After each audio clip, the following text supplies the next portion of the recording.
Avant de développer ces titres, cette nouvelle journée d'hommage à la basilique Saint-Pierre, la dépouille du pape François est encore exposée aux fidèles et aux touristes très nombreux.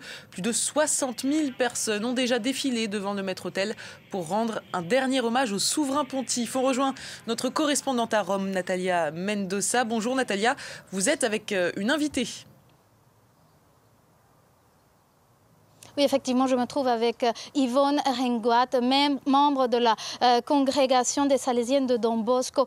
Bonjour, sœur Yvonne, merci de votre disponibilité. Depuis hier, près de 60 000 fidèles se sont recueillis devant la dépouille du pape François. Vous êtes surprise par cet élan populaire autour de la dépouille du pape ?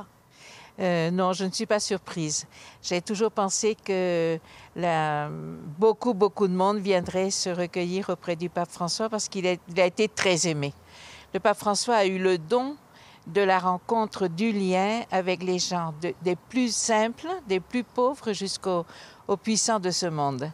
Il avait le don de la rencontre personnelle et il a touché non seulement des catholiques, non seulement des gens qui se sentent appartenant à l'Église, mais il a touché aussi beaucoup de personnes qui ne sont pas de la religion catholique, qui sont d'autres religions ou qui ne sont pas directement dans l'Église. Et ça, c'est un signe très, très grand.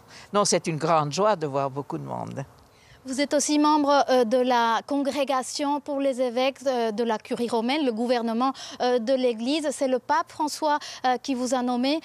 Dites-nous de quelle façon il a contribué à donner plus de place, à accorder plus de place aux femmes au sein de l'Église catholique. Le pape François a souvent parlé de l'importance qu'il donnait, qu'il voyait pour les femmes dans l'Église. Il disait toujours, quand les femmes sont là, c'est différent. Et il a été fidèle, cohérent avec sa parole en nommant à des postes de responsabilité dans la Curie romaine plusieurs femmes. Dernièrement, nous savons qu'il a nommé comme préfète du dicaster pour la vie consacrée une femme, une sœur Simone Brambilla, et comme présidente du gouvernorat, sœur Raffaella. Auparavant, sœur Alexandra Smirili, qui est une de nos sœurs, comme secrétaire du dicaster pour le développement humain et l'écologie intégrale. Quand j'ai été nommée au dicaster pour les évêques, nous avons été nommés à 3.